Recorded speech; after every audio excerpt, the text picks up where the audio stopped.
Definisi audit keuangan publik. Jadi audit keuangan publik ini merupakan suatu proses sistematis untuk memperoleh dan mengevaluasi bukti secara objektif terkait dengan aktivitasnya, terus operasinya atau laporan keuangan suatu entitas pemerintahan guna untuk memastikan bahwa kegiatan tersebut ini telah dilaksanakan sesuai dengan prinsip akuntabilitas, terus prinsip transparansinya dan efisiensi.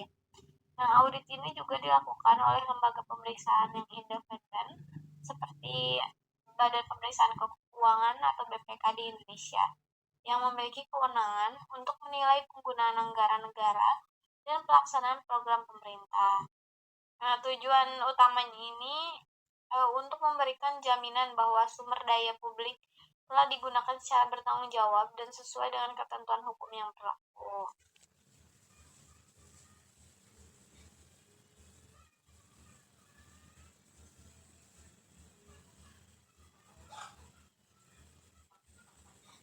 Selanjutnya ada jenis-jenis auditor di sektor pemerintah. Nah, yang pertama ini ada audit keuangan, di mana audit keuangan dilakukan untuk memverifikasi apakah laporan keuangan pemerintah atau entitas sektor publik lainnya ini telah disusun sesuai dengan standar akuntansi yang berlaku dan mencerminkan keadaan keuangan yang sebenarnya. Nah, tujuannya itu untuk memberikan opini mengenai kewajaran laporan keuangan tersebut. Terus selanjutnya ada audit kinerja atau performance audit yang bertujuan untuk menilai sejauh mana sih organisasi publik ini mencapai tujuan yang telah ditetapkan dengan menggunakan sumber daya yang ada gitu. Nah, ini itu mencakup evaluasi terhadap efisiensi, efektivitas, dan ekonomi dari kegiatan dan program yang dijalankan. Terus yang ketiga ada audit kepatuhan, yang dimana audit kepatuhan ini itu bertujuan untuk mengevaluasi apakah si entitas publik ini mematuhi peraturan, terus kebijakannya, dan prosedur yang relevan dalam pelaksanaan kegiatan dan penggunaan dana publik.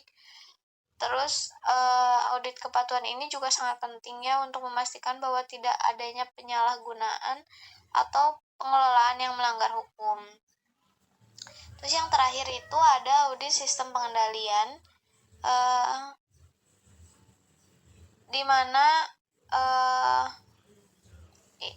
bertujuan untuk memastikan bahwa prosedur dan kebijakan internal ini telah dirancang dengan baik untuk mencegah terjadinya kecurangan atau penyalahgunaan dana publik.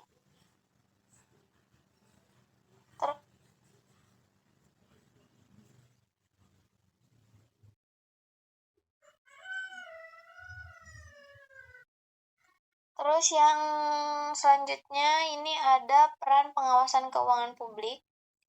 Nah, di Indonesia kan terdapat beberapa lembaga yang berfungsi untuk melakukan pengawasan terhadap pengelolaan keuangan negara serta memastikan adanya akuntabilitas dan transparansi dalam penggunaan anggaran publik. Yang pertama itu ada Badan Pemeriksaan Keuangan atau BPK.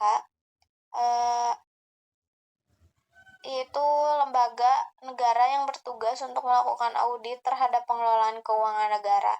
Nah, BPK ini tuh bersifat independen dan bertanggung jawab kepada Dewan Perwakilan Rakyat. Nah, peran BPK ini sangat penting ya untuk memastikan bahwa anggaran negara dikelola dengan transparansi, akuntabilitas, dan efisiensi. Terus yang kedua ini ada Badan Pengawasan Keuangan dan Pembangunan atau BPKP. Nah, BPKP sendiri itu berfungsi sebagai pengawas internal pemerintah yang berfokus pada pengawasan terhadap pengelolaan keuangan dan pembangunan. Nah, BPKP ini berperan penting dalam membantu memastikan bahwa pemerintahan pusat dan daerah menggunakan anggaran negara secara efisien dan sesuai dengan peraturan yang berlaku. Terus yang terakhir ini ada inspektorat. Nah, inspektorat sendiri itu merupakan lembaga pengawasan internal yang ada di setiap kementerian, terus lembaga pemerintahan, dan pemerintahan daerah. Nah, inspektorat bertugas untuk mengawasi dan memastikan bahwa kegiatan operasional di tingkat instansi pemerintah sesuai dengan peraturan perundang-undangan dan kebijakan yang berlaku.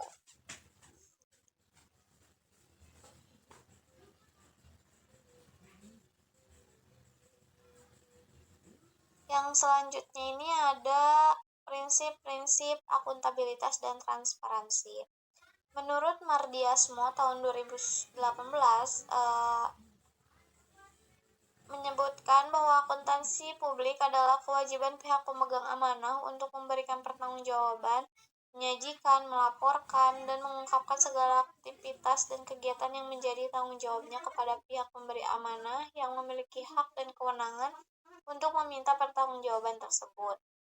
Dalam konteks organisasi pemerintah, menurut Turner dan Hulme tahun 1997, bahwa akuntabilitas yaitu pemberian informasi dan disclosure atas aktivitas dan kinerja finansial pemerintah kepada pihak-pihak yang berkepentingan dengan laporan tersebut. Nah, akuntabilitas juga merupakan konsep yang kompleks yang sulit mewujudkannya daripada memberantas korupsi. Nah, terwujudnya akuntabilitas ini merupakan tujuan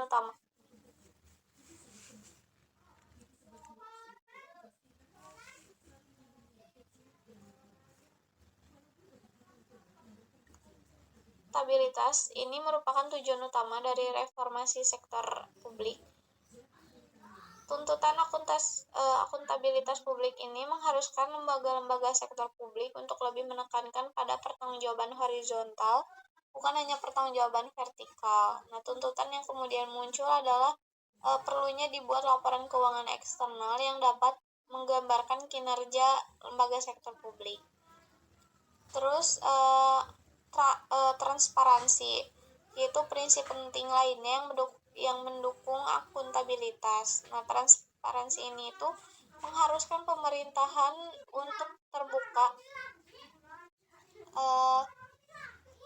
terbuka dalam proses penyusunan, terus pelaksanaan, serta laporan keuangan negara.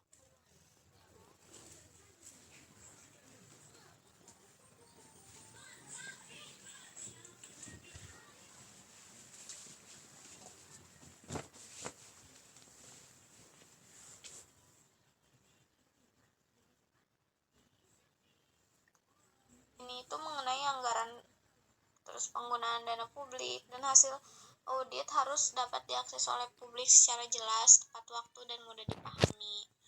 Nah, dengan adanya transparansi ini itu masyarakat memiliki kesempatan untuk mengetahui dan memahami bagaimana dana publik dikelola. Nah, hal ini itu mendorong terciptanya kontrol sosial di mana masyarakat bisa turut mengawasi dan mengkritisi kebijakan pemerintah jika diperlukan. Oke, mungkin untuk selanjutnya akan saya jelaskan. Mohon maaf sebelumnya, di sini saya akan sedikit menjelaskan materi yang mohon maaf tidak dimasuki atau tidak termasuk. Nah, untuk di sini ada pelaksanaan audit keuangan di sektor pemerintah. Nah, pelaksanaan audit keuangan. Nah, audit keuangan dalam sektor pemerintah merupakan bagian dari mekanisme pengawasan eksternal yang dilakukan untuk memastikan bahwa laporan keuangan yang disusun oleh entitas pemerintahan telah sesuai dengan prinsip akuntansi yang berlaku.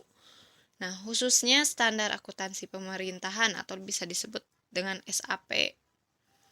Nah, audit ini dilaksanakan oleh Badan Pemerintah Keuangan (BPK) yang memiliki kedudukan independen sesuai dengan amanat konstitusi. Pelaksanaan audit keuangan dilakukan melalui beberapa tahap, yaitu yang pertama tahap perencanaan audit, yang kedua tahap pelaksanaan audit, yang ketiga tahap laporan audit. Nah, melalui audit keuangan ini BPK berperan penting dalam menjamin akuntabilitas dan transparansi pengelolaan keuangan negara serta rekomendasi perbaikan kepada entitas pemerintah berdasarkan temuan audit gitu. Nah, untuk materi selanjutnya dilanjutkan mekanisme dan proses pengawasan keuangan di sektor pemerintah. Pengawasan keuangan di sektor publik merupakan instrumen penting dalam memastikan bahwa pengelola anggaran negara berjalan secara efektif, efisien, dan sesuai dengan peraturan perundang-undangan. Nah, pengawasan ini bertujuan untuk mencegah terjadinya penyimpangan, mengoreksi kelemahan sistem, serta memberikan rekomendasi perbaikan terhadap proses pengelolaan keuangan di lembaga pemerintah. Atau bisa secara umum mekanisme keuangan dalam pemerintah terbagi menjadi dua jenis, yaitu pengawasan internal dan pengawasan eksternal, yang masing-masing memiliki peran gitu ya yang strategis dan saling melengkapi. Nah, di sini di poin ini ada pengawasan internal dan eksternal. Nah, untuk pengawasan internal dilakukan oleh aparat pengawasan intern pemerintah atau bisa disebut dengan APIP, seperti Inspektorat Jenderal di Kementerian atau lembaga, Inspektorat Daerah, dan Badan Pengawasan Keuangan dan Pembangunan atau BPKP. Nah, untuk poin kedua yaitu pengawasan yang eksternal. Pengawasan eksternal dilakukan lembaga yang berdiri secara independen dan tidak berada di bawah struktur eksekutif, yaitu Badan Pemeriksa Keuangan atau BPK. Nah, BPK memiliki mandat konstitusional berdasarkan UUD 1945 pasal 23E untuk memeriksa pengelolaan dan tanggung jawab keuangan negara. Dalam pelaksanaannya, BPK mengaudit laporan keuangan pemerintah pusat dan daerah serta menilai apakah pengelola dana publik telah sesuai dengan ketentuan yang mencapai tujuan yang diharapkan. BPK juga menerbitkan laporan hasil pemeriksa atau LHP yang disampaikan kepada DPR, DPRD, dan DPD sebagai dasar pengambilan keputusan dan pengawasan lebih lanjut oleh lembaga legislatif. Nah, ini ada 3 poinnya, maaf. Untuk poin ketiga, pengawasan sosial oleh masyarakat.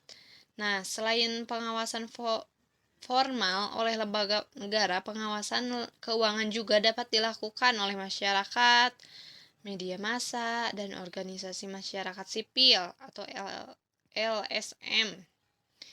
Keterlibatan publik dalam pengawasan disebut sebagai kontrol sosial yang muncul dari prinsip transparansi yang partisipasi dalam sistem demokrasi melalui keterbukaan informasi publik.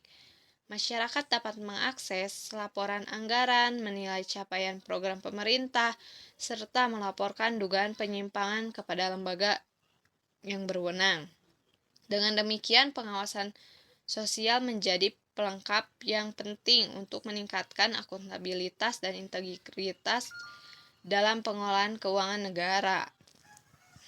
Untuk selanjutnya, di sini ada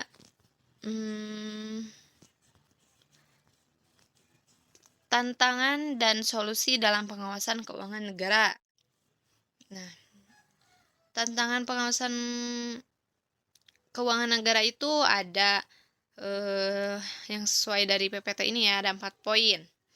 Untuk poin yang pertama, keterbatasan sumber daya manusia atau SDM pengawas. Nah, banyak unit pengawas internal atau APIP mengalami kekurangan tenaga auditor yang kompeten, baik dari segi jumlah maupun kualitas. Auditor terkadang belum menguasai standar audit modern atau teknologi informasi terbaru gitu ya. Nah, untuk poin kedua, ketergantungan dan kurangnya independensi. Nah, di beberapa instansi APIP berada di bawah struktur pimpinan yang diawasinya, menyebabkan konflik kepentingan dan mempengaruhi objektivitas. Hal ini dapat melemahkan kredibilitas hasil pengawas. Nah, untuk poin yang ketiga, rendahnya tindak lanjut rekomendasi audit. banyak rekomendasi dari BPK dan Inspektorat tidak dilanjuti secara tuntas oleh pihak terkait. Ketiadaan sanksi atau pengawas atas tindak lanjut ini menyebabkan pengulangan kesalahan yang sama gitu ya. Nah, LAN 2023 menyebutkan bahwa lemahnya tidak lanjut audit melibatkan minimnya komitmen terhadap akuntabilitas publik. Nah, untuk poin yang terakhir, interferensi politik dan tekanan eksternal. Pengawasan sering kali diintervensi oleh kepentingan politik, terutama di lingkungan pemerintah daerah dan legislatif. Auditor bisa mengalami tekanan untuk melemahkan temuan atau mengamburkan pelaporan, ya. Untuk materi selanjutnya, mungkin ini poin B-nya ya, yang tadi A. Solusi penguatan pengawasan keuangan negara. Di sini ada beberapa poin. Poin yang pertama, peningkatan kapasitas sumber daya manusia atau SDM auditor. Salah satu pilar utama keberhasilan pengawasan keuangan adalah kualitas SDM auditor. Pemerintah perlu mengembangkan program pelatihan berkelanjutan dan sistematis bagi para auditor, termasuk dorongan untuk memperoleh sertifikasi profesional seperti Sertifikat Public Finance Auditor atau CPFA atau KIA, Qualified Internal Auditor. Nah, penguatan kompetensi juga perlu diarahkan pada penguasa teknologi dan teknik audit terkini, seperti audit berbasis teknologi informasi, audit forensik untuk mendeteksi penipuan keuangan, serta pendekatan audit berbasis risiko. BPKP 2020 menegaskan bahwa pengembangan auditor yang tanggap terhadap digitalitas merupakan kunci dalam menghadapi kompleksitas pengelolaan keuangan negara saat ini. Nah, untuk poin B, penguatan independensi aparat pengawasan intern pemerintah atau APIP. Independensi auditor internal merupakan elemen penting dalam menjamin objektivitas hasil pengawasan. Untuk itu, struktur organisasi APIP harus direformasi agar tidak berada langsung di bawah kendali penjabat yang menjadi objek pengawasan. Nah, langkah ini dimaksudkan untuk menghindari konflik kepentingan dan interferensi yang dapat melemahkan efektivitas pengawasan. Model seperti diterapkan di Badan Pemeriksa Keuangan atau BPK dan Komisi Pemberantasan Korupsi KPK dapat dijadikan rujukan gitu ya. Nah, untuk yang C, peningkatan sistem monitoring dan tindak lanjut audit. Nah, seperti rekomendasi audit harus ditindaklanjuti dengan sistem pelaporan dan pemantauan yang akuntabel. Pemerintah perlu membangun sistem informasi pengawasan yang terintegrasi agar dapat memantau secara real time pelaksanaan rekomendasi hasil audit. Evaluasi rutin terhadap tindak lanjut ini juga perlu dilakukan oleh kementerian yang berwenang, seperti Kementerian Pendayagunaan Aparatur Negara dan Reformasi Birokrasi atau PAN atau RAB, atau Kementerian Dalam Negeri, terutama untuk Inspektorat Daerah. Nah, untuk poin D, pemanfaatan teknologi informasi dalam proses audit. Penguatan sistem pengawasan juga dapat dilakukan melalui penerapan teknologi informasi. Pengembangan sistem seperti e-audit, e-monitoring memungkinkan proses audit dilakukan secara digital, efisien, dan lebih transparan. Integrasi antara sistem informasi daerah atau SIMDA atau SIMDA, sistem akuntabilitas kinerja pemerintah, atau juga bisa disebut dengan SAKIP, dan Sistem Pengendalian Intern Pemerintah SPPIP akan mempermudah auditor dalam memperoleh akses data yang valid dan tepat waktu gitu ya. Nah, untuk poin terakhir, peningkatan partisipasi masyarakat dan pengawasan sosial. Keterlibatan masyarakat dalam pengawasan publik merupakan bentuk kontrol sosial yang sangat efektif. Pemerintah perlu memberikan ruang partisipatif yang luas kepada organisasi masyarakat sipil, media massa, dan individu warga negara melalui mekanisme seperti whistleblowing system atau WBS. Selain itu pun, membentuk forum keterbukaan anggaran atau forum transparansi publik di tingkat daerah juga dapat memperkuat akuntabilitas penyelenggaraan keuangan negara. Nah, di sini menurut Mardiasmo 2018 mengatakan bahwa keterlibatan aktif masyarakat berperan penting dalam menciptakan transparansi serta meningkatkan kepercayaan publik terhadap institusi negara. Nah, mungkin ini dari kesimpulan materi yang saya jelaskan barusan bersama rekan saya yang bernama Hergirna. Cukup sekian ya presentasi dari kita. Mohon maaf apabila ada kesalahan.